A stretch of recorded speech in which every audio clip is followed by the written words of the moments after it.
Hello and welcome to Power Reflections, a proud member of the Duff Network where we reflect on Wildbow's most wordy work as it releases. I'm Ruben Morehouse, And I'm Elliot Diebold.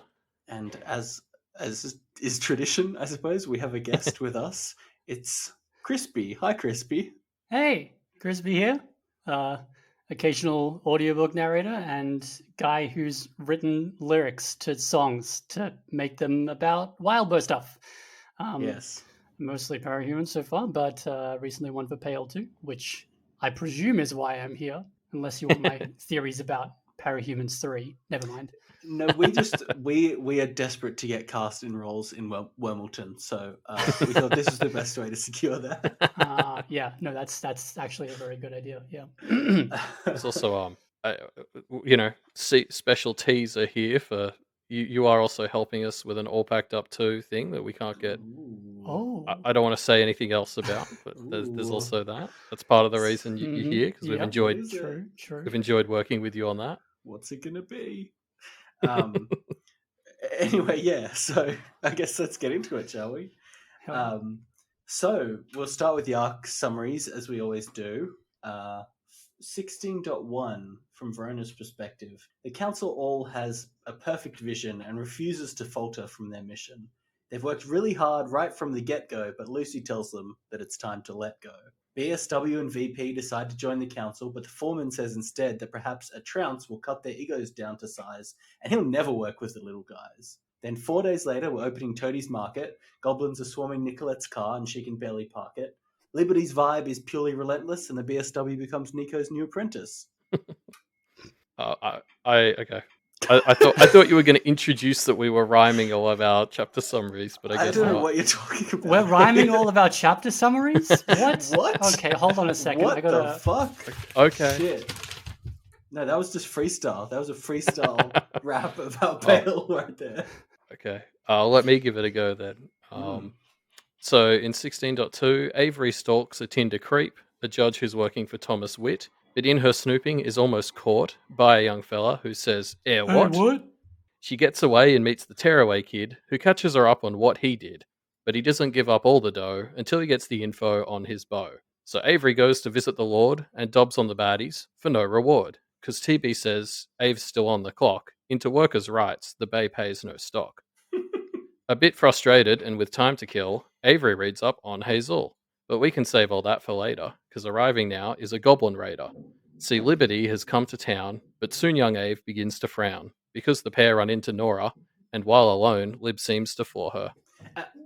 I do want to call out, because I did absolutely love, in the few days between 16.2 and 16.3, the cliffhanger of what the fuck did Liberty say to Nora? Yeah. It was actually genuinely like the most compelling cliffhanger that we've had in the story since summer break, I suppose.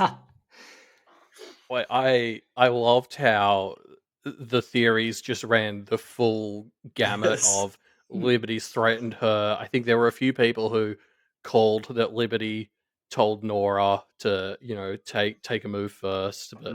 But you really had, I was firmly on team Liberty's being a dick about it, and I'm glad I was wrong. But it was a fun few days. I was pretty sure at the time that it was she'd very deliberately, in a roundabout way, obviously, just sort of hinted that Avery's into some weird nonsense. And then, because then there's all these conversations later where all the weird nonsense comes to the front, and they're clearly talking about something that they just can't get into, and Nora's just what is this? Yeah. What's going on?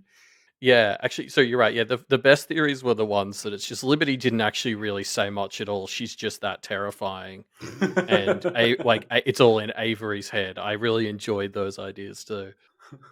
Yeah, that's fun stuff for sure. But I guess the other thing to note around this point is obviously this is the part where the true pairing of Janine and Avery is about to get deconfirmed, which is absolutely tragic because I still think that they are the real pair that should have survived.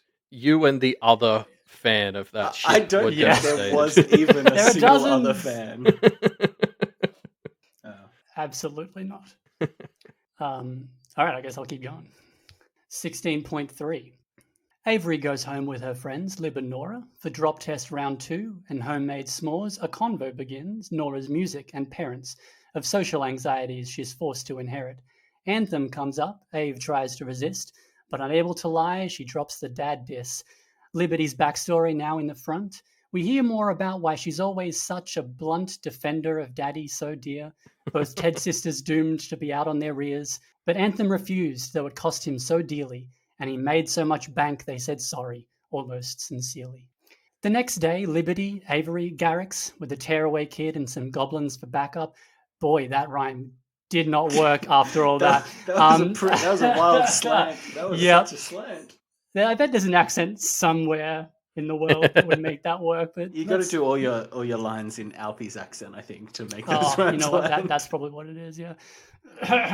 They head out to the build-up, a horrible grind, where to win the best prizes you have to be kind. We watch as a horrible, twisted construction is built and then brutally doomed to destruction. Before anyone inside it can decide what to do, I refer, of course, to the love triangle, Liberty, Avery, Jude.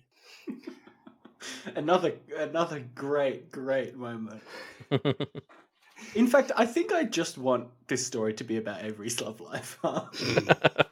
I was very sad. Yeah. Yeah, true. Maybe it already is. I was very sad to see my Liberty and Jude ship die. I think I'd been the sole proponent of Liberty should just get with male Avery, and unfortunately their families won't allow it. And also I think Jude would die. Yeah, he made that very clear in that scene immediately. He was like, "Oh, you know what? Yeah, no, I'm fine. Thanks." Back in the bay that could still be's leaving, but another arrives before the concept's done conceiving, and bam! We cut back to the scene we missed before, where Liberty sets up a test for young Nora. Will she announce how she feels in her heart? Well, yes. The ship war ends and the romance starts. Avery goes to confront the princess. They lay down their cards and agree to remain friends, and it's nice to see a hug from Avery heal her, but less so now she's off home to her father, the arms dealer. In 16.4, of course, from Lucy's perspective, Marlon is plotting, scheming, and looking, while Chloe plays house, practicing her cooking.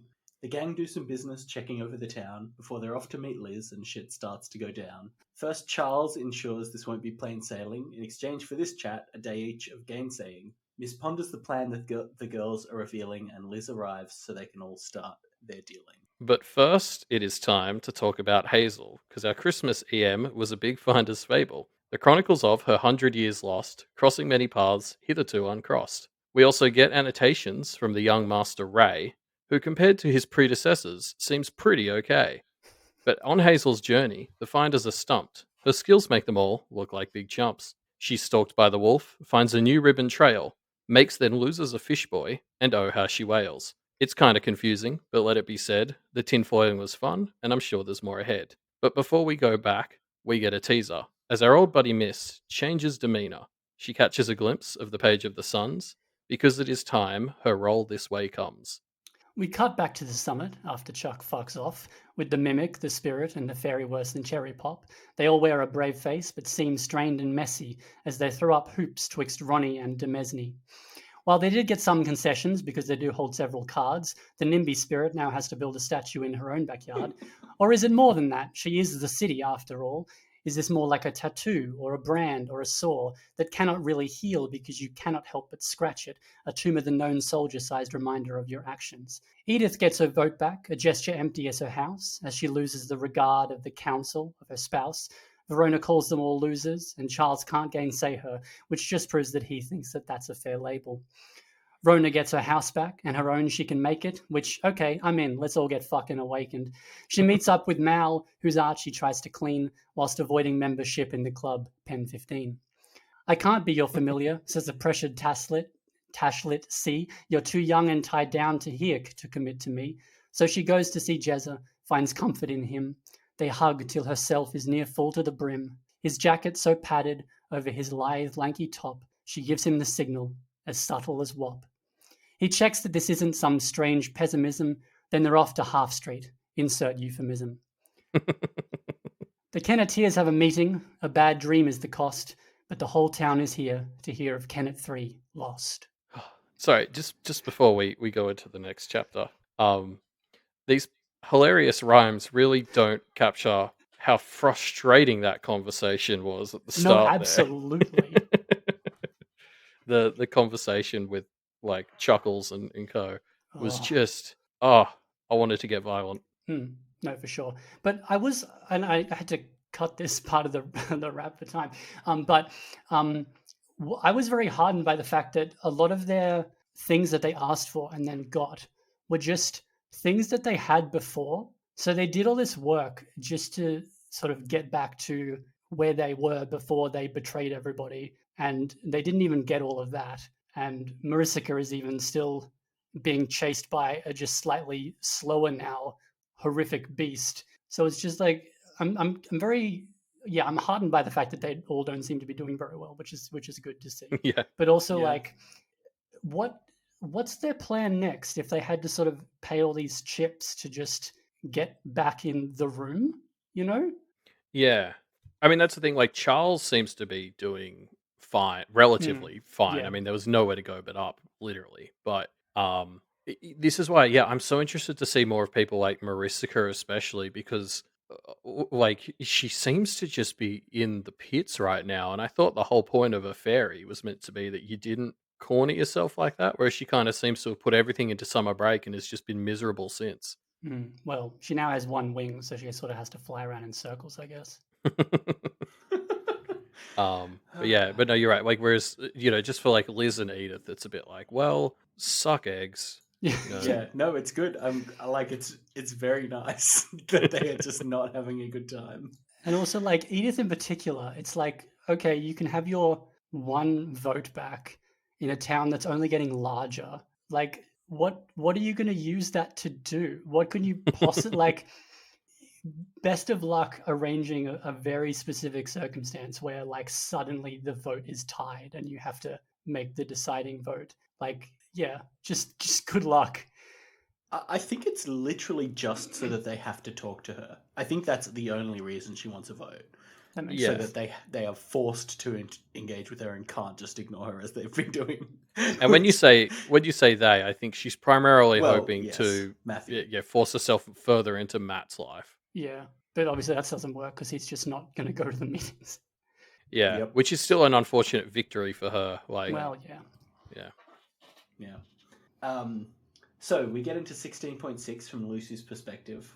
We have Paul, an almost father, Lucy at the wrong end of a gun, Gabe, Alexander, and John are all dead. Lucy's life really doesn't sound like that much fun, but it's fun getting to see all these things in her head. Training with Bracken, Guillaume is teaching harsh lessons. His mentality is cracking, and it's increasingly distressing. Weird energy in this cave with this group of four loners, but the energy's weirder when she speaks to Verona. Wallace is back, and Lucy's perplexed as to why he wouldn't ever respond to her texts. There's enough anger in the world, so rather than be judgmental, she takes the high road, choosing to be kind and gentle. Well, then in great. No, we got to call out great Lucy chapter. Yeah. Absolutely loved it. Yeah. It Yeah. had like it had a vibe of like an interlude almost. Like I'm thinking specifically even just the one sort of with Millie at the end of this arc as well, where you sort of go through a bunch of quick snippets of her life to sort of see how she's turned out this way. And it Yeah. sort of had that vibe as well, where you get to see like a bunch of memories of what we haven't seen, and then some that we haven't seen from her perspective, and then like sort of back to the present to see what's the result of all of that. But it's like the reverse of it in a way, because they do feel like memories that are forcing her to, that have made her like harsher, right? That has softened or hardened her exterior.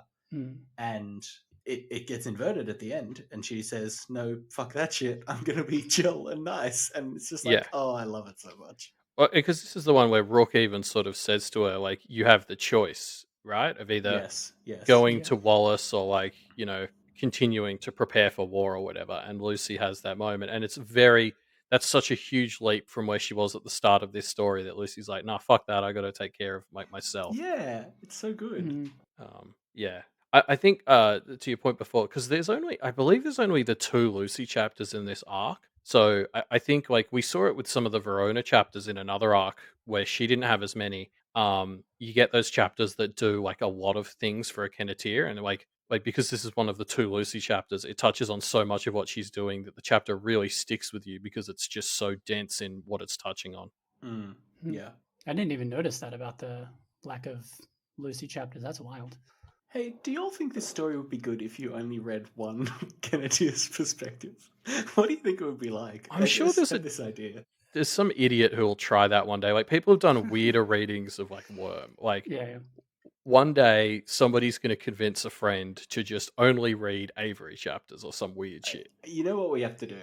Follow-up podcast, the three of us. We go back through Pale Am I in again, this now? each Okay, picking yeah, sure. one. Yeah, let's You're do in it. this now. You're in this now because you were here when I had the idea.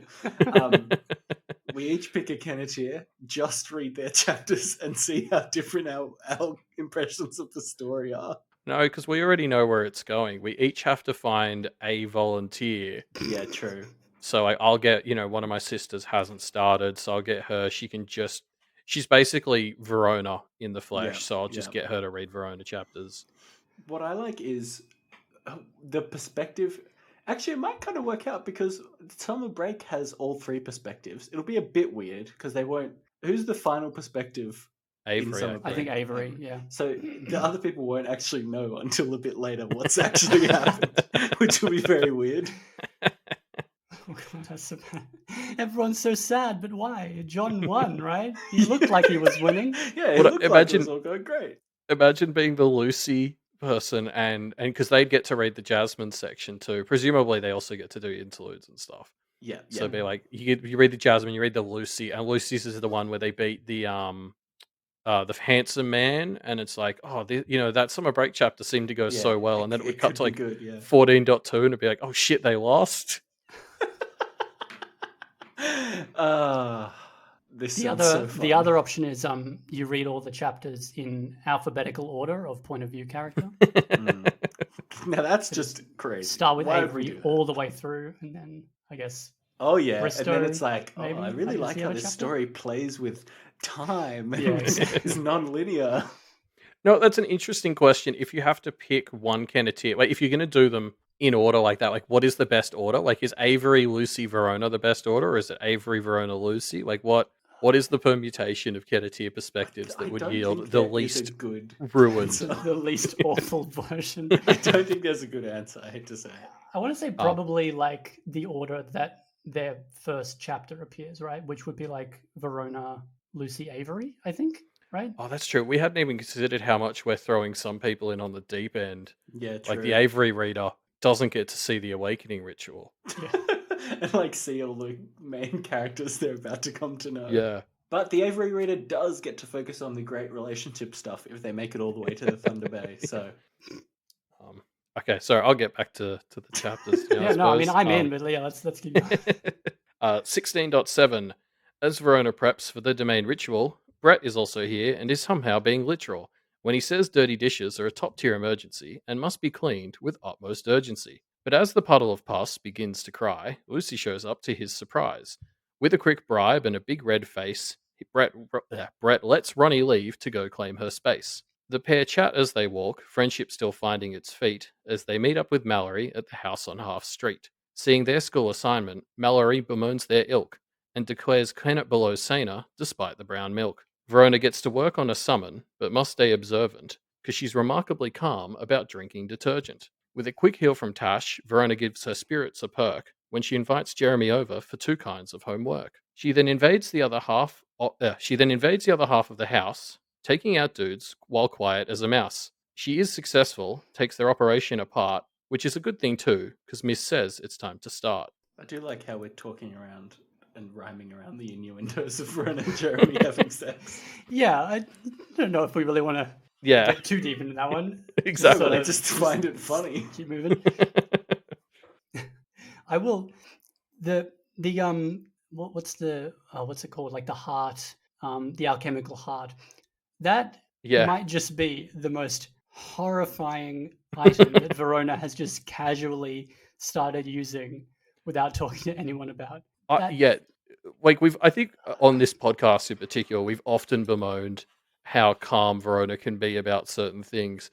This has to take the cake. She is insanely chill about like almost drinking this detergent. And like Lucy's the one who's like, okay, Mallory, look, your job is to watch her like a fucking hawk, because she's like packing herself, like not toothpaste and stuff. Yeah. And it's like you can't even just. It seems like maybe as it's wearing off, you can kind of just be like, okay, I'm just not going to consume anything now. But like while you're sort of very much in it, you don't even like you. It seems like maybe you can't even like remember that that's the effect that's going on. Yeah. She No, I just so think that's casually just. walks to I the think tap and that's just just comes back. Verona. Yeah, maybe. No, but wait, the thing was, I think the illusions are like quite complex. Like Verona thinks she's pouring a tap of water, but she's like just emptied dish soap into her cup, which is Yeah. very much a like, that's not her picking up the wrong thing from a pile. Like the hallucination's literally so vivid that she reached for the wrong area of the sink. So it's like, and wasn't the toothpaste like crawling around trying to convince her to Yeah. eat it or something? Like, Mhm. so it's like it's the advancedness of the hallucinations is the concerning part. Yeah, it's true. It reminded me there's like a horror movie with oh, I forget her name now. One of the doctor's companions where they're like trying to deal with like an evil mirror that can like give you incredibly real hallucinations. And like at one point she's like holding an apple and a light bulb Oh and no! I was like, how long do I have to make this silence before they get it? Yeah. But like, yeah, it like first makes her think that she's bitten the light bulb, and then we like cut back and she's just eaten the apple. But it's like, Ah, it's like the mirror yeah. being like, I can do this anytime, huh? It's got Karen What are you Gillan gonna do in about it. it? It's called That's the one. Oculus. Is that the one? Yeah, that's wow. Yeah, I just for googled people listening mirror after the horror fact, movie. that was like a minute and a half. Well I'm done. pretty sure Ruben just permanently has an IMDb tab in front of him at all times because he does this constantly. But like, I think even when I was reading it, I was remembering that movie as well. I was like, oh, this is going to go terribly.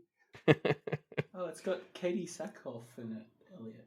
Oh yeah, yeah, she was the mum. What were we talking about? The horrible heart, the Oh, ticking yes. of Yeah. the horrible heart. That's All right, we'll move on. 16.8. Back in Thunder Bay, things start to unravel. Thanks to her connections, Ave unlocks fast travel. Florin freaks out, but wait, what the hell? Okay, Avery, you like me, right? Because I think you're swell. If I'm in charge, Massa will be delayed, so how about it? Please let me take over the bay. The Lord that's in charge isn't even a person. He was doing so well, but that's not an assertion that the deer can abide. But before that plays out, we take a brief trip to the new girlfriend's house. We see the dynamics play out as discussed, of rules enforced selectively, so unjust. Hey, you know your new girl? A quick jump to Janine. I think that she sucks. Ah, the guile of teens. Back to the magic stuff. Florin comes for the Lord. But what's this now coming out? Oh my god, it's Avery out of nowhere with the folding table. Oh, the humanity. Florin's not coming back from that anytime soon. The Thunder Bay belt is heading back to home turf where it'll stay until WrestleMania 2020. Okay, I'm done. His coup now defeated, Florin barely makes a fuss, and Avery sets off to bring war to Mussa. I'd forgotten how angry I was at Nora's mum until you brought up selective enforcement of the rules. Yeah, no, it's this really like crystallization of like the idea that you get these rules imposed on you, and then as you grow up, they just sort of assume that everyone underneath you is also growing up at the same time, so you don't have to keep enforcing the rule. Like, I mean, as the eldest child, I definitely can relate to that part a little bit. Like, my bedtime would often get pushed back basically the same time as my sister's, because obviously, like now as an adult, I can be like, well, yeah, my parents didn't want to have to deal with 2 fucking bedtimes. But I remember being livid when, my bedtime would get pushed back to 9 and theirs was 2. And it was like, no, they're 2 years younger than me. That's not fair. Sorry, bad joke. Keep going. But yeah, but then at the same time, there's like an extra level to Nora's mum, which is definitely touching on, like, not, I don't know, maybe sexism is fair, maybe it's not fair, but like, there's some extra layer going on here. The fact that it's her brothers that are getting it, I think has as much to do with it as the age. Oh yeah, I mean, at least with the sort of school stuff, that's I got to think that's because like she is more easily able to see herself in Nora than the brothers. So she's like, exactly the same thing will happen to her if she goes through the same situations. Yeah, I think there's definitely some interesting gender role stuff in their family going on, right? Like the dad being there, but Nora having to babysit is a very like. Mm. It gives me Oh, I vibes forgot of about like, that, well, yeah. the dad doesn't expect to have to take care of his own kids kind of vibe. And I Yeah. don't know. I mean, again, we literally have had like 3 words from this character, but that's definitely the initial vibe that I got from it. Yeah, I'd forgotten that detail. Great Yeah, point. me too. That's that's a really good point. So in 16.9, the ritual is here and it's time for some blows, but first Verona has to deal with echoes. She gets a few gifts from the people in town before the foreman arrives to take her down. Verona has always been a bit too sullen, so honestly, I was rooting for Stu Mullen. Tragically, he loses, although the foreman can't take him, so the universe steps in to quickly break him. The family man is back and even more creepy, and Verona's alchemy leaves her slow and sleepy. Verona can't win this fight with just her odds and ends, but can win when she tells him he doesn't have any friends. I'll just continue the other half of that ritual in 16.10. That's not the end, though. There's 2 sides to go. So for Kennet upcoming, the judges say, ho! They challenge Verona on her grit and commitment by putting her against the milkmaid and her equipment. But then it gets worse, because next on the list, Verona's house takes the form of a Brett who is pissed. But Ronnie stays calm and gets through them both through giving some speeches that accompany character growth. Then to wrap it up is Kennet above, where rather than challenges, Verona faces love. Except for Anthem's guest appearance, he's scary, but they make him back off with a quick call to Mary. And what a fucking ritual that Yeah, one was. so good. Um, I think because the hype was definitely there. I think like for Lucy's implement ritual, even though that Yes. was 10 arcs ago now, And the is familiar still ritual as well. They're both to yeah. me of like, oh, these are high points of the story. And I was really worried about Verona's domain ritual's ability to live up to that hype, but it got there. Oh no, for sure. And also the other thing was like, will there be enough like conflict in the ritual as well, given that they sort of have Yeah, allies all the way through the town and the area. But yeah, obviously there was like still enough people to to show up and make trouble, even just like the ghosts of the house itself as well, which was cool. yeah.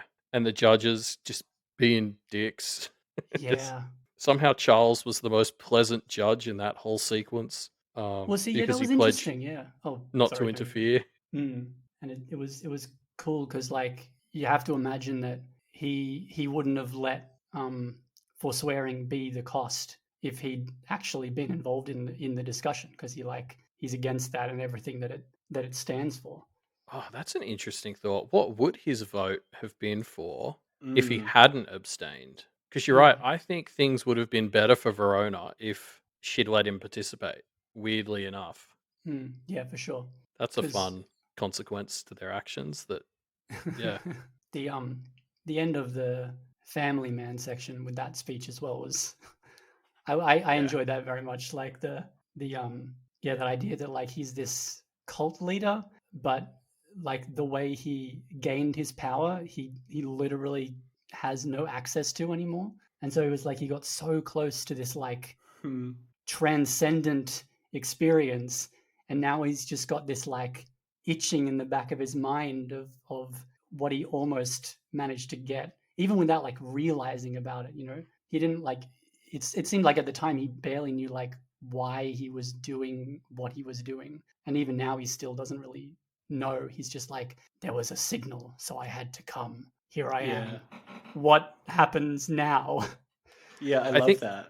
I think that was what was so cool about him as a villain for Verona here is essentially the only thing carrying him through is his instincts, which has Yeah. always been like Verona's natural understanding and instincts about the world have also been one of her strengths, and that was not really something she had over him in this fight. Like she wasn't quicker to grok things or like didn't have that natural ability she usually has to pick up on things faster because he has that ability as well.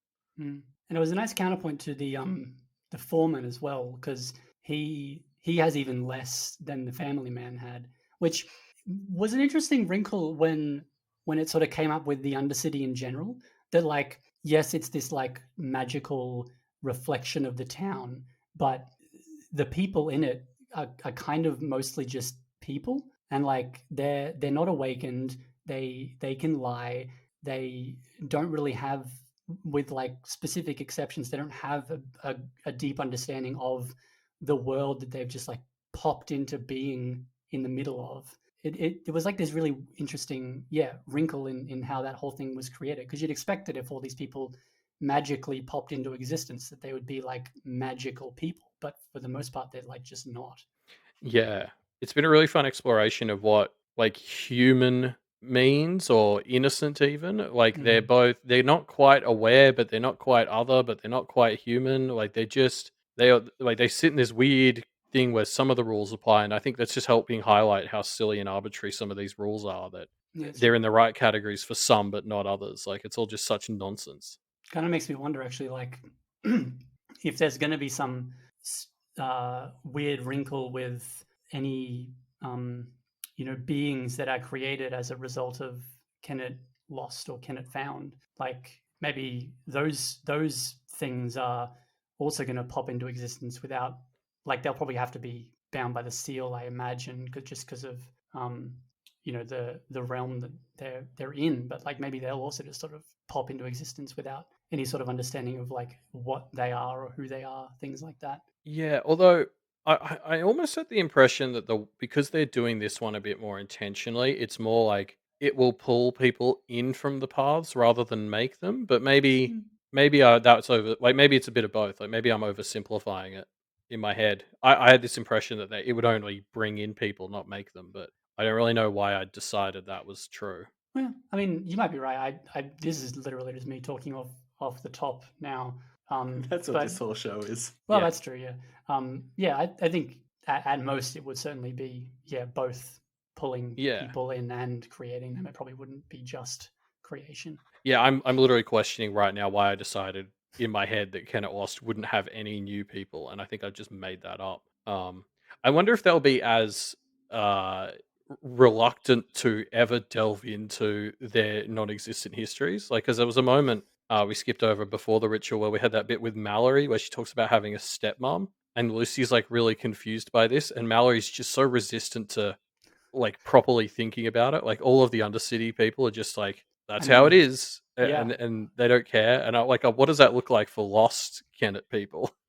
Like they're gonna have wild backstories that don't exist. There was that in Dirk Gently, there were people who were created like they were like, it's been this way since the beginning of time, 60 years ago. And everyone was like, wait, what do you mean? 60 years ago or the beginning of time? Yes. That's right, I remember that. It's been this way for 3.5 weeks since the beginning of time. Imagine it's the same. I mean, wouldn't you not? I wouldn't want to think about it if I suddenly found out that I was created 3 months ago. I'd be like, I think I would look into it. I'm not going to worry about it, honestly. Yeah, I think I would look into it to my own detriment. Like, I think I'm the person who would like drive myself crazy looking into it. So you're right, but also I just can't believe that there isn't this. And maybe that's why some of the Undercity people are so crazy, because they really thought about it and went mad. Let's not think about it. 16.y. Interlude 1 is with Millie Legendre. God, I hope I pronounced that exactly correctly. We get a series of moments in the is that right? I think that's pretty much how we've been doing it. Yeah. Okay, yeah, great. We get a series of moments in this young sealer's life, from childhood trauma to a student so bright, but not useful enough to the master of strife, so he charges her rent for a room out of sight. She tries to be better as a moral decision, while everywhere others gain power, position, through underhand bargains, through cutting and running. A sealer must choose, make bad deals or succumb. When they seal you up tight with an evil so strong, the line between the two fades and is gone. And now Millie's a lord. I guess Charles' shtick got old, and boy did her do-gooding help her strike gold. A dozen small towns, a large trailer, and trees, with tree houses full of kids gone absentee, because Millie's second job here, you guessed it, yup, is to spend half her time keeping bad shit sealed up. America invades the lordship with 2 others as well, in some long overdue payback for the War of 1812. But there's a storm a-brewin', hot chocks got to wait, so our hero takes the others to the Bjorgman estate. More intrusions, save yourselves, the young sealer cries, and the monster takes its chance to change Millie's mind. Hey, doll, set me free, what you want, babe, let's haggle. 3 random kids, one of your choice, what's your angle? Your father years ago had me take one away. The kid's name? Oh boy, let's see. I think it was Cabe Legendre. And that's that's direct quotes right there with the accent. Yep. I'll be available. I'm now going to if canon the Pale for Audio sorry. Project I'm wants. sorry. I'm going to canon forever that is how all the kids the Bjorgman speaking through talk. How did all of these New York children get into Hey, wilderness Canada? I'm kidnapping over here. Hey. I was writing this down. I was like, you know what? I bet we won't be able to move on from this. And you were right. Sorry, what were you saying about the audiobook? I cut you off there. Oh, I said I'm available if the audiobook wants to use me for that character. Anyone Of the happens to be Bjorgman lines. listening, yeah. My name's Paul Bjorgman. Oh boy! All right, I got 2 more stanzas. Can I get through this? Sorry, we and laugh interrupted. silently. No, I think I interrupted myself. And then Avery's here with the chainer in tow. You know, one of the 3 who killed Alex and Bristow. Let's save this fight till this binding is healed up. No, you know what? Fuck you. Unseals your kid stealer. And so everyone fights, and the Lord gets away, and her kid contingent grew 3 sizes that day. We cut to a war council discussing these reversals, with arguments going forever in circles. Millie feels sick. What's she done? Where's the phone? There's one in the office for a chat on your own. Wow, compared to my lordship, this place is a castle. I'm ever so glad that you like it, says Basil. And, of course, we have our second interlude picking up directly there. What do you get when a girl gets slapped by a teacher and a model and artist's work shares some features? Is it an icon? Is it a creature? Or is it a cult with some powerful preachers? Time in her eyes counting down to disaster, the countdown Cassandra is freed by her master. She gives one girl a chance at retrieval before the clock runs out and they begin the upheaval. Phone calls and coordination is just more chance for infiltration. Musser distracted with his advisory board while the type-tap kitty walks across the keyboard. The House of Allies is taken, although Avery's not thrilled. They kidnap and coerce, but at least they haven't killed? Though it comes at a cost, they at least have a hope, but you can't just black rope off of that slippery slope. Great last line. Yep, solid. And yeah, I mean, that's arc 16. The arc. An arc with a lot of stuff, but some great moments, some real, sliding of the types of others that they're willing to work with, some rough revelations. Toad Swallow used to be pals with, and it still is, I guess, with the Milkmaid. All kinds of wild stuff. Yeah, I really like this because 16.1 really came out of the gates and established this is the arc where we're going to start building back. And then it was less an arc about actually building stuff. I mean, technically they built Verona's new house. They built a house, yeah. What are you talking about? But like really it was much more an arc discussing who they're willing to work with or like who you should build it with. And I imagine this is going to be something that's carried into arc 17 as well. But like I feel like in general, if I had to summarize like one major thing this arc was doing, it was really calling us to question if when you're building something new, what can you accept from the people who you're building it with? And also like in the other direction, Avery sort of had to, wrestle with that when it came to the lordship of Thunder Bay as well. And she clearly said, no, this is too far. I'm going to stick with what's going on right now. But then when Rook was also pretty, let's say, morally complicated decision, she's, I don't know, maybe she's going to sort of grin and bear it. Maybe there's something going to happen now. I don't know. Yeah, I think it's interesting because Avery is very much someone who's not like she's not built for war. And Rook is like too built for war. So like hearing that conversation between the two of them was funny because it was a bit like for me, I was like, I think I'm somewhere in between these two where I think Rook's right. At a certain point, you need to accept that during war, you might have to cross some lines to get the victory so you can do more good later. But obviously that's a slippery slope. And so you need the Averys arguing against it. But I like Avery might be too naive and nice to cross enough of the lines. And obviously we've seen how if you try to fight it right, sometimes you just lose in arc 13. So it's like it's a really complicated problem, and those two I think sit too far on either side. So it was really interesting seeing them go head to head on it. Mhm. Yeah. It's yeah, it was also a good like now there's two situations in only a couple of chapters where we we see the Kenneteers sort of learn something uncomfortable about Rook too, sort of about her past and about how she's sort of handling things right now, and kind of waiting for that sort of third beat where maybe Lucy learns something about Rook that they're sort of forced to confront at the same time. Sort of interesting to see Mm. where that might go as well. Yeah, Rook's journey is going to be fascinating because I feel you're right. I reckon the Kenneteers as a whole are going to start pushing back on her even more. And I mean, she's mostly in this for Miss. I think she's sort of said. So, is there a certain point where when Miss takes this role and they're really doing a plan that is outside Rook's wheelhouse, is Rook just going to allow herself to fall into the background or just cut and run? Like she's Do you think she's gotten to the point where she believes in what they're trying to do more? I don't know. I I know she's talked about how she was here for Miss originally, but like yeah, I surely. I guess the point I'm making is like with things like the role for Miss, they're moving much more away from the wars she's used to. And I don't think she can keep acting like this general who does shit without asking them if mm, they're doing something that's different to what she's done all these times. Like you know what I mean? Like she can't keep taking this initiative because she can't keep guaranteeing that she's actually going to be working in their interests anymore. And I think that's going to be a hard thing for her to swallow because it sounds like she's used to taking command because she knows how this usually plays out. yeah, that's probably true. I don't know if it's I don't know if I agree that like she's still in this mostly for Miss, particularly not now that we've sort of seen um, aspects of Miss being interested in leaving before she was eventually sort of brought back That's to true. take That's this fair. new role. But I think certainly, yeah, her methods are reaching the point where there's sort of this sliding scale of like how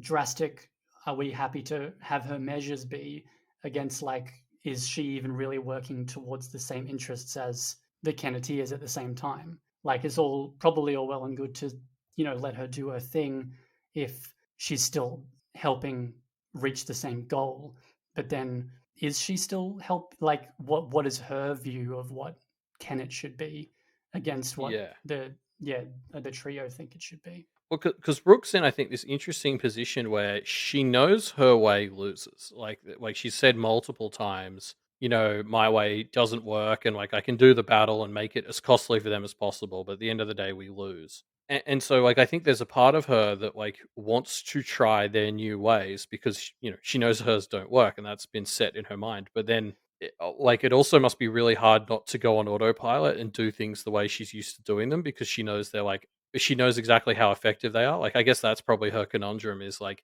not taking the wheel when she's so used to it and doing it that way because she knows their way is different, but she can't help but see some situations where it's going to be worse. Mm. I don't know. Yeah, it's going to be really interesting to see the Kenneteers probably based on what we've learned. You're right. I feel like they're going to start pushing back against her doing stuff unsupervised and her having to answer to a trio of practitioners, even ones she likes, will probably just be. She'll take some convincing, I imagine. Yeah, yeah. She does seem to sort of leap very quickly to drastic ultimatums when the Kenneteers push back against her at all. Like with Yeah.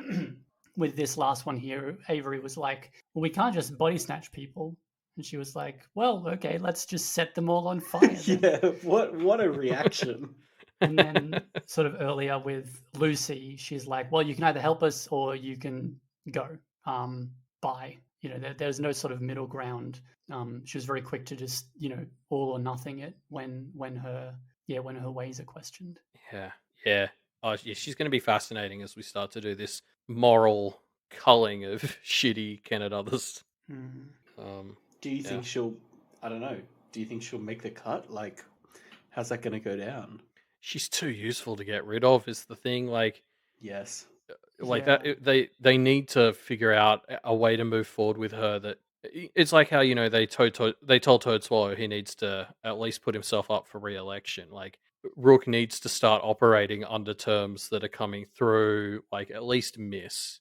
I feel like that's going to be the center of that conversation. Is your past means you're someone who can't be in charge of shit. Yeah, I think that would be fair. It's like she clearly didn't come here because she has some great master plan for Kennet. She came here to help Miss, and now she's sort of still helping Miss and others. So it's sort of like, yeah, if you're not here to help, I'm sure there are other places that you could find a war somewhere to be involved in. Yeah, I don't know. I mean, I'd be okay with her just being like, okay, you're not really going to be on Team Kennet, but go fuck with Musa, have a good time. Like, yeah whatever. That's true.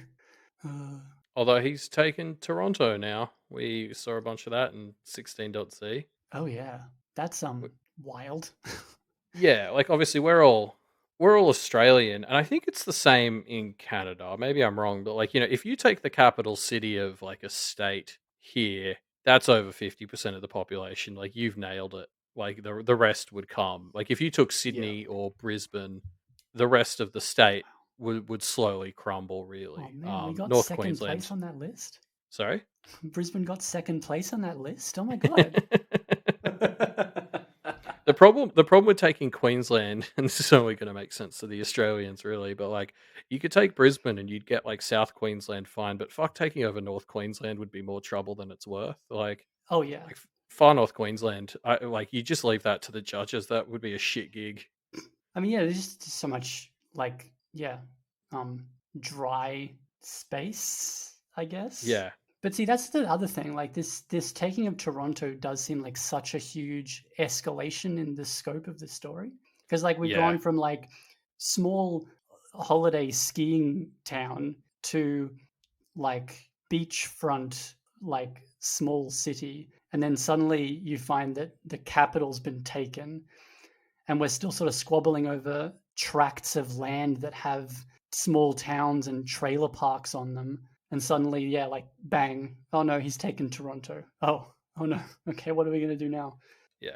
Well, it really reinforces how much the people who have these territories around Kennet are really like the D team. Like you're not going to get any care or support from Massa when he has Toronto, surely. Yeah, and like that kind of came up as well during the Type Tap Kitty section, right? Where Yeah. they were like, something's happened. Either they've been captured or they're plotting against you, and there was sort of this like, okay, send these people, and we'll figure out what we need to do after we've like. There was just such a lack of like urgency about the whole situation. And because I mean, that's the thing. It doesn't even seem like the point from like Kennet's perspective was really to take these territories. It kind of seems like they'll give them back without much fuss. It was getting access, making things bad enough here that they would call Musa so that they could get the Type Tap Kitty into Musa's place. That was the actual goal. Like which is really selling how unimportant this whole area is. That the territories aren't actually the plan. The plan is to get someone in Musa's space. Oh yeah, that's true. I hadn't really thought about that being the primary goal, but yeah, it might be the case. Like I don't assume that Thunder Bay or Kennet are really planning on holding these territories for any significant amount of time. Maybe Thunder Bay feels a bit differently. Like maybe they want to keep up their neighboring territories a little bit, but I really got the vibe that the point, at least from Kennet's perspective, was to get that bug on Musa's phone. Yeah. And that was the other thing that I sort of noted from like general discussions in various like places on some of these chapters, particularly the Millie one. The sort of idea that she's like abandoned her lordship is like, so is that just like free to someone, like the next person who just walks in becomes lord? Or does it become like, blank territory again that no one like that becomes judge territory again? Or no, I think that's it's a one-way thing. Yeah, it didn't really sound like it was like reversible, just like to blank again. So yeah, I was sort of wondering how that all works as well. I guess it partially depends whether somebody bothers to claim it. Like, does Avery own one of these now? Does Deb? God forbid, is Deb the lord of somewhere now? Yeah, good question. And yeah, like, does it kind of default to the judges, but anyone who walks back in who decides to take it like has a really easy time? That feels very otherversey, where like because it has been a territory, it's really easy to sort of reclaim it as one. It's true, but maybe now it's also easier to re-invade as well. That sort of establishment of patterns. Like, well, yeah, no one really tried that hard to claim this the first time, so I guess no one really has to try that hard to destroy it the second time. Oh, but yeah, what an arc! Yeah. I really enjoyed this arc, analyzing the morality of everyone we know. Yeah, just that quick, like run through all of the others' most, like, I don't know, shameful pasts. Yeah, really solid, quick section that I thought was important to sort of redo, particularly when like the milkmaid started getting mentioned as someone who was going to be living in Kennet, and you're just like, oh, they have to know what this Yeah. person does. Oh, They it's okay. can't just, Alfie was going to tell them soon. yeah. Ugh. So what else from this arc stood out to us? Well, I do have one thing that I want to say really quickly. Technomancy fancy. Somehow we did Yeah, true. rhymes of the entire arc. And we No didn't one use- says That's probably technomancy fancy. That's my bad because I did that chapter. It's just so, it has such good mouthfeel. Technomancy fancy. Mm. I mean, I hate the phrase mouthfeel, but I don't mind it in this instance. There were some other good ones in that show, like I guess because like Basil's whole collection was like rogue little like mimetic ideas and stuff. So of course they all have like catchy little names that are fun to say. Yeah. Oh, that was the other thing. Yeah. The description of how Turtle Queen, am I remembering Yeah. that right? Yeah, Turtle Queen. The description of how she came into existence also seems wild to me. Like this like incredibly random like confluence of like 3, maybe considered to be 4 separate events, and this small god was created that was halfway through her plan to like take over the internet until she was taken out by some practitioners. Like, how often does that Shit. happen?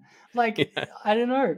There was this sort of first description of like the bug coming through, where it was like, if anyone looks at it too hard, it's sort of immediately destroyed and deconstructed as soon as you look at it, which is fine. But like this, it didn't happen this time, and that was like, just this sort of stuff must be happening constantly. And there's sort of this thought that I have a lot of the time, and when I'm reading this stuff, that like everything would just be so much better if people just stopped getting awakened forever.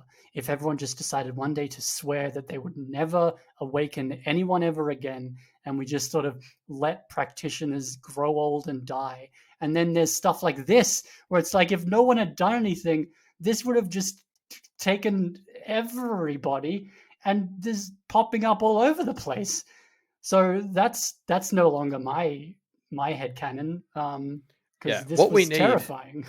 What we need is practitioners who, because my understanding is this is what practitioners are meant to be for, is to protect humanity from rogue others.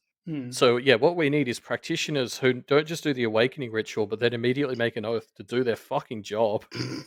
Because the only ones doing it, I mean, this was the whole thing with like Millie's interlude, is it sounds like Millie and her family are as close as it gets to practitioners really doing the job they're meant to be doing. And like we saw her get punished for it and eventually not do it because you know, it was too hurtful to her.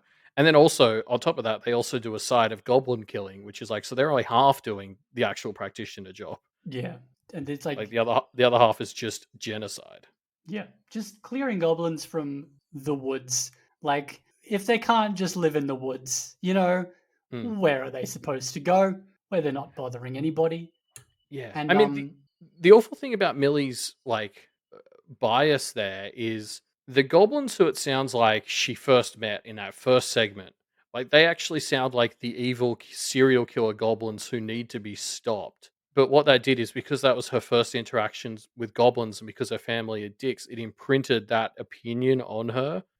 and kept her hating goblins, which is just like resonates with stories I've read about, like like certain people who are like have racist instincts or something in real life, and it's just like it just sucks that her family is so shitty that they sort of let something like that happen. Yeah, yeah. And then there's even like back on practitioners doing their job. Like in that same chapter, we also see what happens to the practitioners who just do their job, which is they end up like alone in a basement somewhere, Mm. being like very slowly over the course of hundreds of years being corrupted by the evil that they had like pledged to stop, until you can't even like that was the I think maybe the most powerful moment for me, where Millie like That's the start of a great fan theory right there. yeah, no, totally.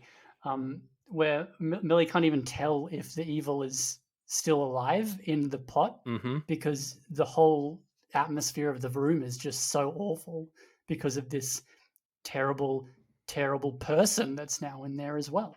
Ugh.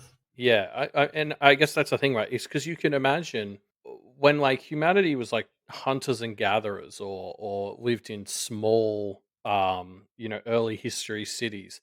It kind of made sense for practitioners to like they would have gotten power out of taking from others and stuff. Like it kind of makes sense that it's like, oh, there are these evil goblins or whatever that pester this village, so like I take them and turn them into power, and I can use that to defeat other bad others. And what's happened then is then when the transition happened where humanity became dominant, it becomes a lot rarer to get your power from the bad others because they're much less in number now. And that Mm. like so that like that's the transition that sort of happened. And now the only ones who aren't taking, or the ones who are dealing with the bad others, are the ones who don't get power from it, like old mate in the chapel. And it's dickheads like Mussa who take good ones that, get the power. Man, no wonder Millie took the Bjorgman's deal. Yeah, yeah, no. It's yeah, just that whole scene where this dealing with the Bjorgman takes place, and it sort of it starts out by being like, I'll kidnap some enemy that you don't want to deal with, and then slowly sort of realizes that maybe she's not like at that point yet, but I bet she'd take I'll free some children, and I don't actually have to free them because they'll come back to me anyway. Like just a super clear sort of depiction of this sort of like slow corruption taking place, where it was like, Yeah. I'll kill your enemies. Oh no! Oh, you're still new at this. All right, I will save some innocents. Sure, that'll work. Maybe next time you'll come to me for the destruction of your enemies. Yeah, he basically explicitly was just moving further back. Okay, so you're not that corruptible yet. I'll make it like slightly better, but also I'll get you there eventually. Like he was so blatant about like, yeah, Yeah, I'll corrupt you later. It's fine. So, but for now, slightly better deal. And yeah, she still ends up taking it yeah, because she had no other options. And sorry, with 16.z, I thought it was a little unclear. Like, so Millie has to be the one to bind him. Like, he's going to wait the month, and then if it's not Millie, like he won't let the person bind him. So that's going to come back to Kennett, right? That Millie, they're going to have to let Millie out for a bit. yeah. I also someone has, I mean, it sort of was passed around, I think, generally, but she also makes him to swears him to that oath as the lord of the region, which she also no longer is. Oh, interesting. So Yeah, good point. not sure how that's going to work. Yeah, if she's not the Lord, like, because it can't just be that they let her go, they'd also maybe have to make her the Lord again. Huh. Mm. That'll be Which I fun. guess now that she's possessed by Bridge is maybe not as Maybe difficult that. as it seems. But that doesn't feel like Avery will be happy with that being anything other than short term. Or maybe the takeaway will just be like that Rook doesn't care if the Bjorgman is free, so we don't have to really do anything about that. And we won't find out about what happens there for another arc or two when someone confronts her about it. Okay, so here's another topic. It's been like an hour now, and we haven't really talked about Hazel at all. Which, at least for me, Hazel tinfoiling has occupied an inordinate amount of my brain this arc. Yeah, no, that's fair. Yeah. I mostly gave up on my Hazel tinfoiling, because it was too hard for me. I have like some disparate ideas, but no real way to link them together or to that list of questions. But I mean, yeah, go off if you wanna, for sure. So I had the same thing. I finally sat down earlier this week and tried to like put it down. And I think I had an experience that I remember Snowdrop's tiny fan describing like what was presumably a bigger version of this for her, which was like, if I just sit down and write everything that happens and write notes, surely I can just answer it. Mm. And I remember her saying, like, she sat down, she wrote everything to do with the conspiracy, and I figured that would mean she would be able to answer it, but it's just like too much shit. And it helped, but not as much as you'd expect. And that was very much my my experience with just Hazel's chapter. Is like I sat down, wrote everything that I thought was relevant, and then I was looking at it, and I was like, I have no idea how this puzzle fucking fits together. Yeah. The other aspect of it being as well, like the fact that I gave up on trying to solve it as well. I don't want to be taken as that I didn't enjoy reading it very much, because and other people have also made this comparison as well. But it was like super impressive that just as a break, Wildbow wrote House of Leaves, which I also really enjoyed as a book, and like the experience of reading it, and yeah, just like getting this, like a person is reading a book about a thing that happened to someone else, and we're sort of getting the experience of devouring that text is just super engaging to me. So I like really enjoyed reading it. But yeah, the idea of like solving the puzzle was just like immediately I was like, I'm never going to be able to do this. Yeah. This is ridiculous. I think I mentioned this in the episode on it, but that's why I really loved it as an idea for a Christmas extra material, because it was like if you had a busy Christmas, you could just read it and be like, "That's amazing," and I'll see what everyone else is saying. But like if you're somebody who wasn't doing anything for Christmas, then that's like, okay, I can sit here and knot this out to my heart's content. That's true. Like, it sort of it took as much time as you had to give it, basically, which I think is a really clever thing to do for a chapter at that time of year. Although I do have one solid thought about Pisces that I may as well take this opportunity to Heck explain. yeah. So Pisces is the spirit of fish. Yeah, okay,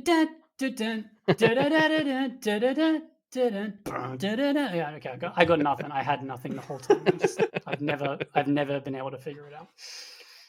No, I mean, we're recording this before Ruben and I are recording our episode where we're doing the discussion question on everyone's theories. So I'm cognizant of not talking about the theories too much, because we're going to do a lot of that in tomorrow's episode. But there are some really clever ones where I just read it and I was like, wow, I never would have thought of that being what Pisces was. Because I mostly just looked at it and it was like, I don't know, he could, like, he's a fish. Fish man. It's not the idea that like he was just like in a dude in a suit, but instead of a head, just like an entire fish was his head. But Hazel was like so not surprised by literally anything that happens at that point that she just doesn't think to mention it. Yeah, after 100 years on the paths, it's just like, yeah, he had a fish, he had a catfish head. Did I not? I mean, yeah, it's the paths. Yeah. Whatever. I love that idea. He also just had like a giant fin coming out of his back, but she failed to mention it. Yeah. Ruined the suit, but what can you do? On path weirdness, also got cut from my chapter summary for time, but the fact that on the cute animals path, Mr. Snipe just at some point starts having a long range rifle was probably I'm putting my hand down, was definitely my pick for like funniest event of the arc. Just this like super casual mention of like, oh, you can, like, because it comes right off the back of like, oh, congratulations, you've managed to replicate Hazel's rule of pursuit. Well done. but also, while I've got you, Mr. Snipe will still maybe shoot you if you don't announce who you are. Yeah, I agree. I thought that was fucking hilarious. It came out of nowhere. I'm not gonna lie, I didn't really get it the first time I read the chapter, and I was really glad I headed into the Doof Discord afterwards, and people were like, "Oh, he's got a sniper rifle," and I was like, "Oh, fuck, yeah, okay." And like how, because these paths get, and I suppose this is also part of the mystery of how all of this stuff works, but there's a certain level of these paths that is like generated each time a person comes to the path. So does that mean at some point Mr. Snipe just was like, he came into existence and sort of looked down and noted that he was holding a gun and was like, well, boy, Okay. I wonder why this happened. Did he interrogate the next finder to come through? Like, do you know what's going on here? Because I don't know why I have this. I would normally just say mean stuff to you, but somehow this doesn't feel like enough anymore. I mean, that's the existentially horrifying thing about, like, particularly Lost, but I think all others' existence is that it's essentially at that sort of whim of language. Like, his self is malleable based on, like, what the current primary definition of snipe is. That's true too. Yeah. Like, that's just existentially horrifying, I reckon. It really actually, like, beyond being a hilarious moment, it shows like the power of labels in this universe, that like the word changes meaning. So rather than give Mr. Snipe a new name, we change fundamentally how he operates and who he is as a person to compensate, instead of just calling him like Mr. Meanie Pants or whatever instead. Yeah, Mr. Burns or something. Yeah. I mean, that'd be good. Yeah. But then he'd change again, and he'd wake up on a pile of gold, and maybe he'd be slightly radioactive. Who knows? And the universe would have to create him a Mr. Smithers. Yeah.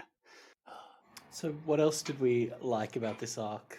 Was there any other parts that really jumped out to us? I mean, I liked. I just kind of liked how everything like flowed really nicely through this arc. That was nice. Like, at the start of the arc, where we're sort of following through Kennet as Liberty visits, who then goes to Thunder Bay, so we follow her there, and then we come back to Kennet for like the domain stuff, and then suddenly Musser is doing his thing, so we see all of the different impacts of that, and then sort of it comes down to the end of it where the Musser's people are taken and controlled, and that's just sort of all felt really like organic and natural, and sort of like it made sense even as we jump from one place to another and then to a lordship off in the middle of nowhere and back again. I just thought it felt really good.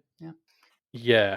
I think this story, I think Wabo was really clever in how he warmed us up for this. Like, because if we'd been in this many locations with that much going on, like early on in the story, like even Arc 4, I'd be getting very confused about everything. But because we had so much time to get used to Kennet and everything, I haven't really felt as overwhelmed as I feel like I should with Kennet Below, Thunder Bay, all the stuff going on with Musser's thing. It's because so many of the characters were seated in the start that it's really a bunch of half new places. So it's been way easier, you're right, to track the flow between completely disparate plot lines and places.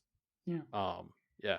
But then also at the same time, there were 2 double chapters this arc as well, where we have like a double Avery and a double Verona at the end as well. So like, yeah, able to still, when something's really important, like equally important, Verona's domain ritual and Avery's love life, you really are able to take the time to explore that issue and make sure that's done before moving to the next thing. Just one other shout out. I loved all the character growth Verona went through with her domain ritual. Like, as somebody who has felt at times like she's been going in circles for a number of arcs now, it was great to just have the level up ritual correlate with a big level up in where she seemed to be mentally. I love the way the Otherverse does that sort of stuff so overtly. Yeah, no, that was good. On the other hand, I am just very worried about her as well. With like all of the incredibly invasive, self-altering magics that she's attempting to use on herself. Terrifying stuff. Like it seemed like there was a while there where she maybe wasn't as focused on becoming other anymore for a while there, and now she's like drinking hide potions and trying to pour things on herself to make her flesh more malleable, and it's just horrifying. And the other thing, and you can cut around this if you don't want to leave it in, but the the um the scene where she's beating up the squatters in the Undercity reminded me just very strongly of scenes from early Worm, where Taylor would attack unpowered gang Yeah. members with the exact same Yes, like yes. detachment and like surgical precision, and like the feel that mostly these people are not a threat, but I still have to just completely destroy them regardless. Um, and I hope that's not too strong a foreshadow of how her attitudes to violence are going to continue. But potentially that was all in pursuit of a very specific goal, which is her domain, which she obviously drastically needed. So maybe things will, even out for her a little bit. I think there was an implication that she wasn't, like, she was deliberately using the hide potion that isn't um, uh, that is more reversible than not. So maybe it's all just still an aspect of her dabbling in the things and then finding out what works and what doesn't. I hope she It's just doesn't. I can see her really leaning more into that violent stuff. I was really worried about the same stuff when she was, brutalizing the Undercity folks, and then the echoes of that came back to haunt her literally Yeah, moments for later. sure. So hopefully she recognizes that her actions have consequences from that. yeah, I think she talks about that in one of her domain ritual speeches though. Like doesn't she have that speech where she's sort of like, I will, use the darkness in me to fight the darkness when it's necessary, but it's not going to be like my first option. Like I think she sort of addresses that, but you're right, it's just hard not to worry about her as she continues to like focus on things like, yeah, like that she had these hide potions ready to play around with, like, and this is the thing. This is exactly what Verona gets frustrated. Everyone wants to sort of babysit her and tell her what she can and can't do, and that's like my instinct is to say you probably shouldn't do that, which is like exactly what frustrates her about everyone. But also, it's just terrifying the way she's going about it. Yeah. Um, yeah. A jam-packed arc, huh? Yeah, like two hugely power shifting events Plus the in 100 years Thunder lost Bay stuff. and yeah, and all Yeah. the theory crafting as well. Yeah. Any more arc thoughts that we have? Um, oh, S- I might take this out of just a later bit because it's probably a bit more relevant. Oh no, it's pretty Avery relationship stuff. So I'll mention it when you ask.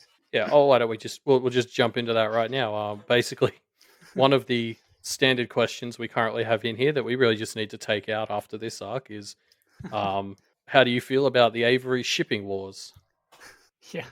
Um, I mean, yeah, I'm also I'm glad that they seem to have settled Yeah. on one person, and I think that would have been my choice.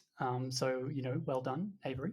Um, um, yeah, and also at the same time, like a good resolution to that sort of similar will they won't they for Liberty as well, where um, she she aggressively removed herself from consideration for the temporary period of time. Sort of a very, I think, a very Liberty move, like a very sort of aggressive but overall positive. What's the aggressive positivity. She was like, I think you're right for her, and if you don't do something about it, I will. Yeah, Liberty was just shockingly mature and cool about the whole thing for not just a 15-year-old, but a goblin raider princess 15-year-old. Well, I mean, like that's if that's your model, I suppose you grow to appreciate like aggressive courting rituals, I suppose. Yeah, good point. It's just putting Avery first like that, saying, "Hey, Nora, Avery seems to like you, so I'll give you first shot." Is a very mature and selfless take. Yeah.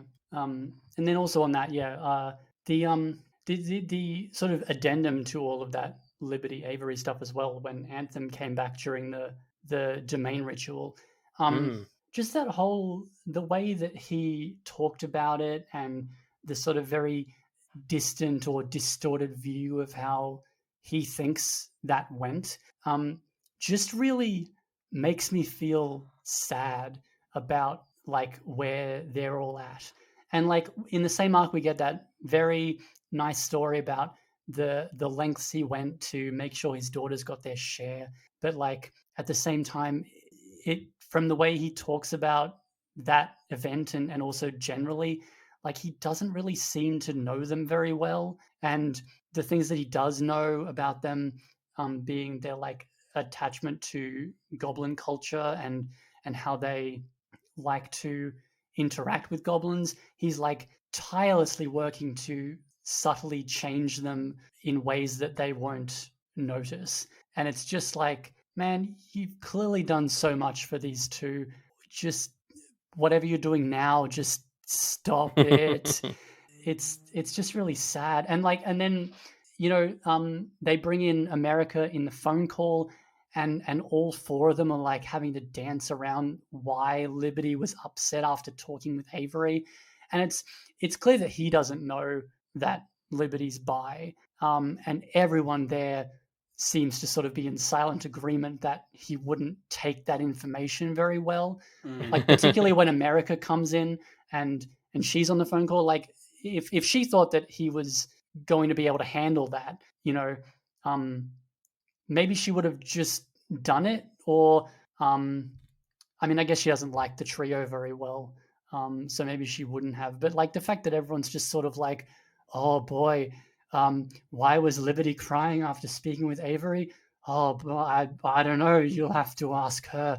And just just made me feel very sad about like where that's at. And I hope that's able to sort of resolve well. Maybe Anthem will stop being such a shit. I don't know. Yeah, it's he's so good and yet so bad. I find him fascinating. Yeah. Because it's hard to argue against the way he genuinely wants the best for Liberty in America. He just also has a very defined view of what the best for them is. Yeah. And I think that's true of like a lot of these practitioner parents, and I suppose also like parents in general. But like we're just getting such a very direct view of how that's playing out with this family in particular, where like Liberty will shut down any negative talk of her dad, and then we look in on her dad and he's like, do you reckon if I murdered her friends, she would stop making friends that I didn't approve of? Oh boy, Anthem, I don't know. Maybe don't do that. I don't know. I loved how Nicolette was like, I'm an augur, don't do that. And somebody was like, you didn't even do a reading. And Nicolette was like, I don't have to. Like, you guys serious right now?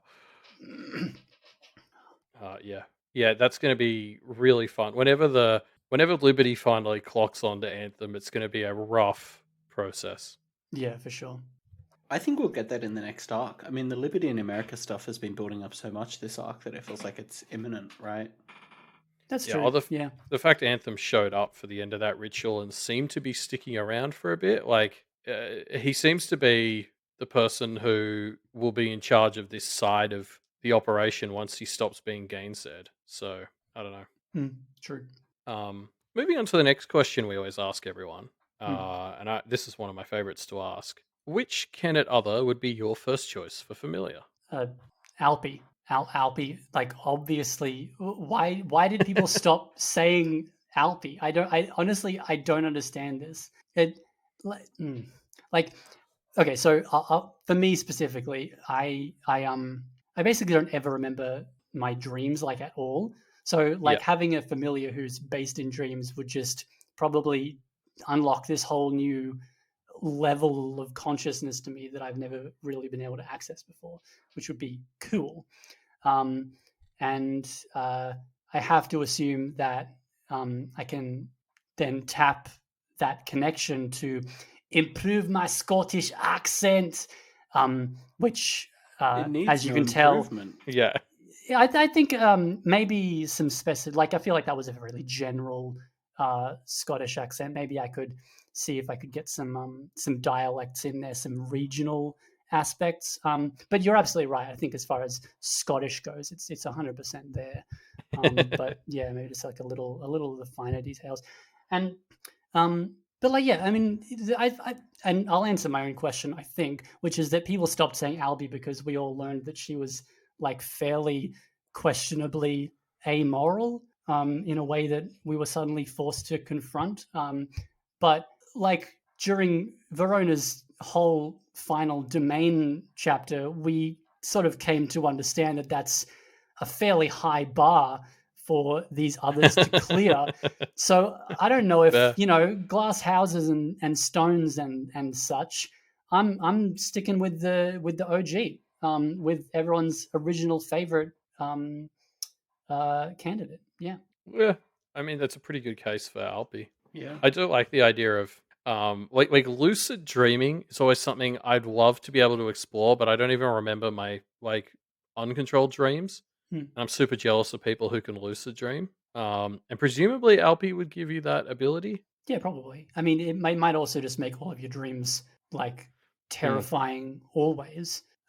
Which That's a really good point. but small price to pay. She mentioned at one point that there was like a sex dream equivalent of her, like a guy that was a few towns down, and maybe he's a better candidate, just because then all your dreams aren't nightmares. Yeah, I don't know. I feel like the all your dreams are sex dreams forever would be more uncomfortable. It could get old pretty quick, I suppose. Yeah, the people in the dreams could get old pretty quick. The other question that, of course, we ask every guest that we have is who is the best Kenneteer? So I think currently it's definitely Avery. I feel like if you ask me all the way up until like end of arc 13, I would have said Verona. But I think like as Avery has sort of moved away and her story becomes more specifically about what she's up to, just we get more of her foregrounded in the story, just the higher on the list and the further away from everybody in the number one slot she goes.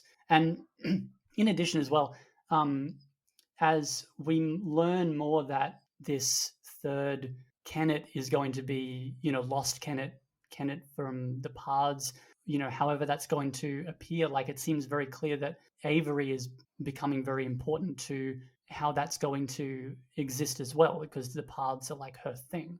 So I think the more she gets focused on in the story, the more I appreciate her. I follow her story with great interest. It's really great. So Avery for sure. Oh, and watching like the culmination of that for the last little while, where she uses all of this cool stuff that she's picked up and stuff that she's just like literally bought for hundreds of thousands of dollars to like save Thunder Bay was super cool. Fair enough. Yeah, I can definitely respect that choice. Avery is wonderful.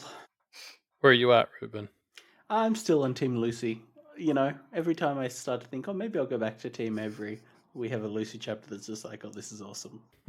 But we had so few Lucy chapters this arc. We talked about this. And yet they were still great, Yeah, no, that's fair. Can't argue with that logic. So should we talk about the arc name, Left in the Dust? I mean, to be effectively to be left behind, right? Yeah, essentially. I mean, yeah, or to like, I feel like to leave, like it's usually in the context of leaving someone in the dust, which is like where you're the one who's gone way out ahead. Yeah, But true. obviously, to be left in the dust is to be the person who's left behind. Yeah, which is like that's kind of odd to me as well that that difference was made. I think here because yeah, it feels like a lot of the instances of you know that sort of coming up in the story are where the Kenneteers were the ones out in the front. You know where Avery leaves Florin on the paths and like speeds away, or she just literally fast travels across the city. Yeah, so it feels like the Kenneteers are the ones who are sort of speeding ahead now, rebuilding. So I'm a little curious as to why left in the dust as opposed to leave in the dust. You know? Yeah, I mean, one like interpretation that jumped out to me was just this insecurity Verona's been holding on to for about half the story now of feeling like the other two were leaving her behind. Mm, And so obviously she did her domain ritual here and like moved so far forward in herself that that ties into the like to me the concept of like leaving in the dust. But you're right, that is her leaving other people. I guess you could say she left like the family man and a bunch of bullshit in the dust. But it was much more like her really, for want of a better term, playing catch up to the other two and really getting that finally getting her own moment to shine and level up. mm. Stu Mullen too gets left in the dust. True, true. As does the Hazel foreman himself. Hazel gets left in the dust, quite literally from the seams of it. She spills dust on the thing as how she wants to go out, and then Pisces True. turns to dust. So Oh, that's true. he moved on to greener pastures, I guess. That sounds like the phrasing of a man who has a very specific theory he's waiting for tomorrow to share. Maybe. I mean, he made a Reddit post about it, so. That's true. I did actually read most of that. So It's so long, I assume nobody read it. What other, speaking of theories, do we have any other wild theories about what's going on next? I feel like we're approaching the end of the story again. Yeah, I don't know. Like, what do we think's going to happen with third Kennet? Where do we think we're going? Wait, sorry, I had more left in the dust stuff. Oh yeah, sorry. Um, it just I wanted to call out Kennet as a whole as kind of because one of the other things we really established through the Page of the Suns was that Kennet is doing something very very new. So in that certain context, they're leaving everyone else, and they're literally making a part of the town lost. Like it's leaving reality to an extent. true. And dust also can refer to like fairy glamour as well. Oh yeah, So Guillaume is just literally being left to yeah, sit in his own dust as it sort of pools around him and freezes him in place, seemingly. And then Marisica, while everyone else is sort of scheming and doing deals, at least together, seems to be sort of off doing her own thing as well, leaving yeah. everyone else behind in the dust. I You assume could she's still almost related to the story and is going to come yeah. back, but certainly right now seems to sort of be off doing her own thing. Yeah, and I guess to talk about what you touched on before, I mean that's sort of a through line with pretty much all the culprits except maybe Charles, which is the rest of Kennet is actually in a better position than like Liz, Edith, Marisica, and in a way they had to call like when they called that meeting, those guys basically had to beg to not be completely left in the dust. Like Yeah.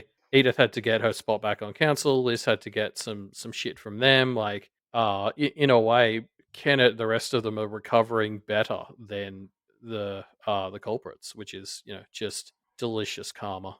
Yeah.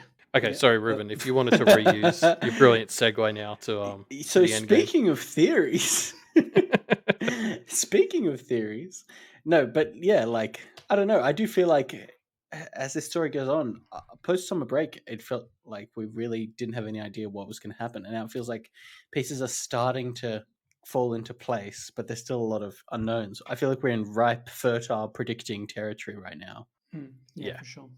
So hit us with your big, bold and specific prediction, Crispy, for what's our end game All right. now. So I don't know about like end game, but I feel like the next major enemy before we really hit Charles is obviously Musa. And he's I feel like he's very deliberately being set up as the sort of third beat of this Bristow, Alex, Massa trio of sort of these practitioners who've tried to impose their own will on the Kenneteers and on Kennet. And it seems to me like they were all done in because of this conflict between who they are as a person and then how they interact with the practice. So, like Alexander, there was this conflict between his like genuine skill and desire to impart knowledge on students, on the next generation, and then his practice, which was largely revolving around generating and manipulating strife and bad energy, which obviously doesn't really isn't super conducive to an excellent educational atmosphere if everyone's just sort of, you know, afraid of everybody else. And there's no sort of opportunity for collaboration. And so eventually he was alone. And while he was trying to claw his way back to power, he was shot in the back of the head. And Bristow, as this collector of aware people, was also a landlord of those same aware people. And so there was this obvious like weak point if any of these aware were ever able to sort of interact with some, I've written here, good-hearted practitioners. So obviously Bristow was always fine and was always going to be fine. But like if they were ever able to sort of interact with people who were able to give them hints about what they could do about their situation, there was suddenly this ticking time bomb of a building that was going to just, blow up and take Bristow with him.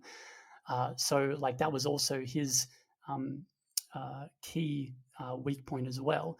And so I think Massa has this interesting internal struggle of this film producer that he's trying to be in his sort of mundane life, and then his practice, which is just like the taking and ownership of things from other people and others as well. But he would also probably class them as things as well. And so I feel like he's going to try and interrupt the third stage of the domain ritual when it comes up again. They've sort of created, or they're in the middle of creating the third Kennet, and he's going to try and interrupt that process. Potentially, he might know that will cause Verona to be forsworn, but that's not really key to my theory, which is, so there's this domain now that is 3 houses, sort of, for simplicity's sake, they're like stacked on top of each other, right? 9 floors, I think. The house on Half Street is like 3 floors maybe, and then because I think it's got a basement, the ground floor, and the top floor, right? Yeah. So they're all they're stacked on top of each other. We're still sort of in the middle of creating Kennet Lost, so the top 3 floors are like under construction. So they're on sort of like floor 6, having this massive confrontation, and Massa has taken everything from Verona at this point. Like he's winning. She's all by herself. She's lost all of her connections and objects, and Massa is about to sort of deal the final blow and take even her home from her that she's been building for this whole time.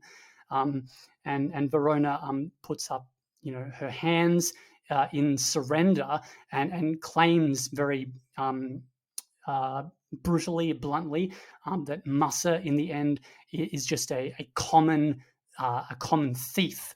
And Massa says in response that he is in fact an exceptional thief, because that obviously would insult him greatly to be referred to as common. And so Verona raises her hands in surrender.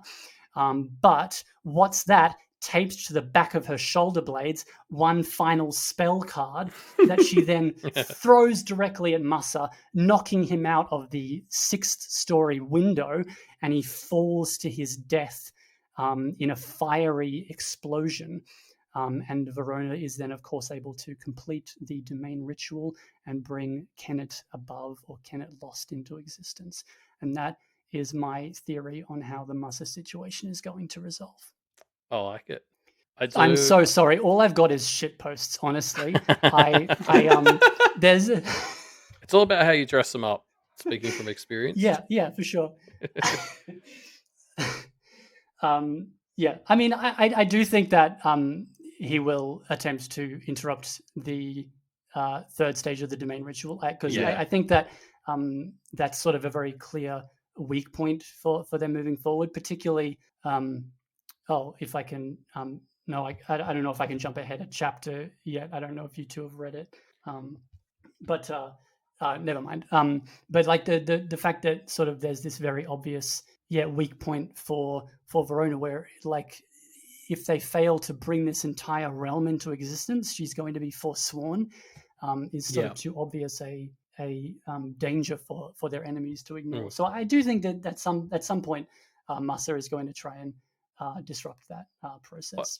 I mean, the interesting wrinkle in that might be, I just think with Toronto and stuff ongoing, like I don't know that he personally would have time to deal with them until they become a particular thorn. So what I could almost see is if they get to this lost ritual pretty quick, it might be a lot more like the Raquels who get sent to deal with Kennet, like and maybe Anthem. But I could almost see Musa waiting another step, and more like maybe right after Verona secures the domain, he shows up the next day to take it, just because we might get off easy with the actual creation of Lost Kennet, just because he'll assume other people can handle it.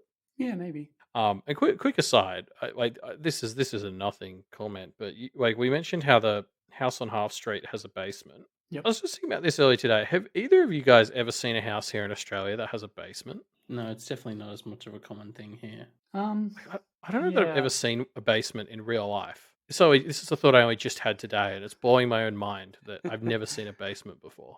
I've seen like I used to live in a Queenslander that had like underneath it like a brick like a room or a couple of rooms maybe. So they were like solid sort of basement sized rooms built into the foundation. But yeah, the Queenslander was obviously a Queenslander. For our international viewers, is a house that is sort of built above the ground on stilts, and so underneath is blank space, or if you like, in this case, a basement that is not technically a basement because it is still above the ground level. Yeah, like I grew up near Ballina, which is another floodplain, so they do it a lot there, and it's like a lot of people have like a garage under their house, but so they're like, the entire house is a floor up, and they'll fit like a short garage underneath it. But that's spiritually, I guess that's partially a basement. Anyway, sorry, this is just. It only just occurred to me today that despite growing up watching movies with basements my whole life, I don't think I've ever really seen one. I mean, there are those places out in like Alice Springs or whatever that are just like entirely built into the ground. Into the ground, yeah. Yeah. Oh, what there's that opal mining town like yeah, I forget what it's called, but I know the one you're talking about. Nuts. Yeah, there's like a whole town where all of the houses are underground. Yeah. Anyway, sorry. Yeah, just a fun fact. Well, that's that, I guess. On that note, does anyone else have anything else to say about the arc? I just want to say I really enjoy how Crispy's focus in that theory was on the human sides versus the practitioner sides of our evil practitioners. I really like that idea of focusing on that part of them as their weaknesses. Yeah, I think I think looking at sort of how those sort of mundane issues and practice-led issues sort of interact with each other has sort of been a bit of a through line of the story in places as well. So yeah, I think like that's certainly been key to sort of understanding a few different people and how they've been sort of built up over time. Cool. Well, I suppose we'll be back to do some back to pacts in a minute, but we'll quickly do the outro for those of you who aren't pact readers. Pact readers, yeah. Before then, thanks for coming along, Crispy. No, absolutely. Happy to be here. And is there somewhere people should go to find your stuff? If you want to hit up my this is the first time I've ever really had the opportunity to say this. Yeah, hit up my SoundCloud. Good on ya. SoundCloud.com/Professor Crispy. Yeah, we'll chuck I've a link got- to that in the Yeah. in the Oh, episode yeah, for sure. description. Yeah, link in the description. Mostly got my worm stuff there. Although at some point I'll re-record my Pale song so far and stick it up there as well, just to make it a little more concentrated in the one area. Yeah, I guess I'm around on the subreddit as well sometimes. But yeah, I'll be around talking about Pale as it goes on. Cool. Yeah, we'll put links in the show notes down below. I suppose thanks for joining us, folks. If you want more from us, specifically memes, go to our Twitter, which is twitter.com/PaleReflectCast. There's some good ones coming up for that. There's also our website, doofmedia.com. That's where you can find out about all the other shows on the Doof Media Network. There is a new show that I think we're allowed to talk about when this episode has come out. Because it's coming out like today or tomorrow, right? Oh my God, Yeah, am I and this learning episode's not coming out for a few days, so we can talk about it. Yeah. This is not a Wildbow related show, but it's probably still of interest to a lot of people. So Alexandra and her new host Sebastian are doing a podcast going through BoJack Horseman. Yeah. Oh. Episode by episode. It's called The View from Halfway Down, and you can find links to that, I suppose, on the Doof Media website at doofmedia.com. Yeah, and because I'm really excited for this personally, because BoJack Horseman was a show that I would like binge each season as it came out, and I feel like most of it, like I was getting the main threads, but I was not appreciating a lot of what it was doing. Yes, I feel like there's a lot of connective tissue in that show that if you were watching it as it came out and you had, a year between each season, if not more, it's hard to keep that all in mind. Yeah, so I'm really excited for people who know what they're doing to tell me like all the extra stuff it's doing that I just didn't appreciate. This is exciting for me too, because I still have to watch, I think, the last season of that show. So an excellent reason. Yeah. Thanks, Doof. If you want to thank Doof, the best way is to go to patreon.com/doofmedia, because not only will you get to thank Doof by giving us money, Doof Media will say a hearty "you're welcome" with perks ranging from bonus content to other stuff as well. I mean, bonus content is in my mind the big perk. It's one of the biggest ones. Don't forget about Wildbow's Patreon too, patreon.com/Wildbow. We want him to finish Pale, and he needs patrons to do that. And now, everyone who hasn't read Pact, get out of here. And yeah, so let's go back to Pact. What do we want to talk about here? I'll start us off with one, which was just, so we saw Millie in 16.y, and there was all this like night imagery around her and the other sealers. Like she talked to the guy under the church and got like a special thing from him by invoking all this knighthood bullshit, what have you. So I just want to propose a tinfoil theory that is probably somewhere else, but I haven't seen it. That just the Knights of the Basement used to be a group of sealers. I mean, if that's tinfoil, sign me up. I think that's pretty clear. Yeah. Because we know that they lost a huge chunk of their number fighting and we know somebody sealed in that building. So it makes sense to me that like they maybe just it was a big collective of sealers and they all got fucked up by and lost the connection to like wherever they got their sealing material, because they're defined in the story as dabblers. So I'm just wondering if somehow they kept the nomenclature of the Knights of the Basement, but lost their connection to actual sealing when they got fucked up by That's true. And also the connection to like the church that we see in this as well, like the Knights, also like fairly connected to religious groups as well. So there's a link there. Yeah, good point. So hot tinfoil. Knights of the Basement used to be sealers, and then fixed it. Yeah, I think it's great. What else have we got? I mean, we're on board. I don't know if you were expecting us to argue against it, Elliot. I thought that we can say, nonsense. Oh, it's terrible. What are you talking about? I thought there'd be more discussion. Yeah. Okay. I guess the only other thing I wanted to bring up was just so we weren't when Hazel first got onto the paths in her extra material.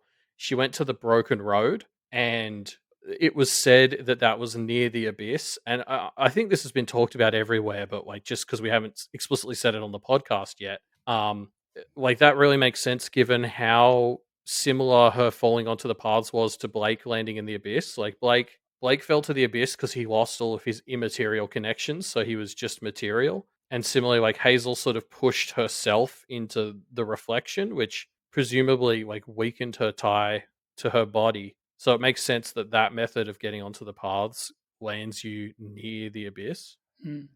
I just really like that little detail Walbo threw in for those of us who still remember what happened to Blake, I guess. Yeah, and like it makes sense, obviously, that you wouldn't go directly to the abyss because, as negative as it was, the connection to her husband was still obviously very strong. Yeah. And so that might have been sort of the only connection she had left, which is why she sort of ended up in one fairly close to the abyss, but not actually in the abyss itself.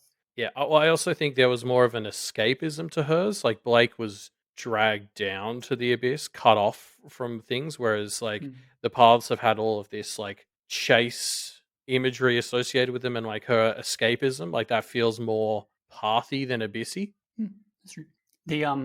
The idea that sort of these path places also could be sort of near the abyss or near any sort of other realm in general just made me think as well that like the build-up seemed very sort of abyss-like in how it worked, with this sort of endless construction that everyone was constantly moving at all times, or else they were dropping down into the bottom of the building where they would potentially, or I presume, just get ripped apart by the demolition of the building that was below them. So there was this constant sense of moving and working, even just to remain stationary. And then like even when you hit the bottom, you're not necessarily like killed, more like ripped apart by this constantly demolished building. And so I could see that sort of being a feature of an abyss somewhere, with that same idea behind it.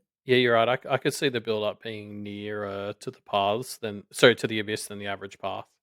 Which kind of makes it wild that like because there's a scene sort of at the beginning of that section of the chapter where they're just able to sort of look at the build up and just sort of casually discuss what they're going to do, which seems very unfair. That like everywhere else in the abyss is just like everywhere is awful, and yet they were sort of able to look over and be like, oh yeah, no, we'll start over here and work our way up, and make sure you don't touch the windmill. Or that's easy in comparison. The very pathy part of it for sure. Yeah.